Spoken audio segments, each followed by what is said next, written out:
देखो बहुत बार पेशेंट्स आते हैं, डॉक्टर साहब बीपी हाई चल रहा है हमारा 6 महीने से, एक दो बार 170 180 तक था।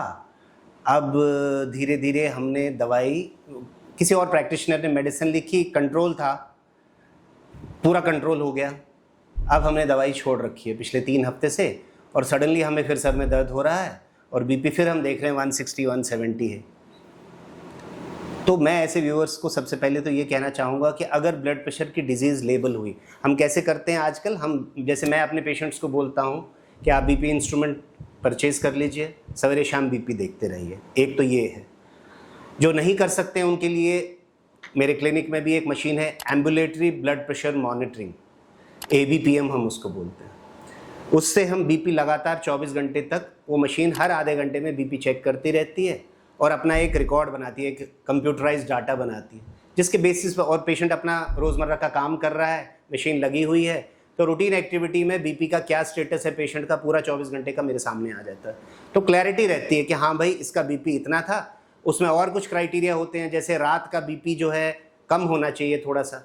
मान लीजिए रात का बीपी उस पेशेंट का कम नहीं हुआ, बढ़ा रहा, दिन में भी और ज़्यादा बढ़ा रहा, तो वो कंफर्म हो जाता है हाँ ये ब्लड प्रेशर का पेशेंट है और हमें बीपी के हिसाब से ही इसको दवाई देनी है। अब हुआ abrupt stoppage of medication on his own. जब पेशेंट ऐसा करता है तो बीपी सडनली स्पाइक अप होता है, बढ़ जाता है। आपका कंट्रोल था 170 से अब 120 तक आ गया था, आपने दवाई एकदम से छोड़ दी तो बीपी वापस एकदम शूट करेगा। जब ये शूट करेगा तो ये ट्रबल दे सकता है। ये हार्ट की आर्टरीज में अटैक भी कर सकता है, ये ब्रेन का स्ट्रोक भी कर सकता है, घबराहट कर सकता है, हार्ट के ऊपर लोड डाल सकता है, सांस फूल सकती है, हार्ट फेलियर के सिम्टम्स भी आ सकते हैं। तो इसलिए ऐसे पेशेंट्स को मैं सबसे पहले ये कहूँगा that you leave it to an expert. There is a term called as gradual tapering of blood pressure medications. तो हम अपनी लेवल पे जब हमें लगेगा कि हाँ हमने 170 से शुरू किया, अब बीपी 100 110 हो गया है, तो मैं खुद ही डी एस्केलेट करूँगा थेरेपी। तो मैं एक आध दवाई 2 दवाइयाँ कम कर दूंगा, और ताकि बीपी सामान्य रहे, जहां हमें रखना है 125 130 के आसपास रखेंगे।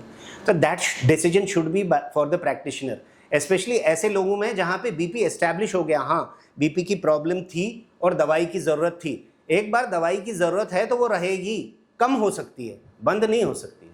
तो इस चीज़ में आपको पूरी तरह से ये समझना है कि self medication and self correction of blood pressure medication और deletion of medicine is not advisable at all. वो कभी कभी कोई मेजर इवेंट अदरवाइज कॉज कर सकता है। Thank you.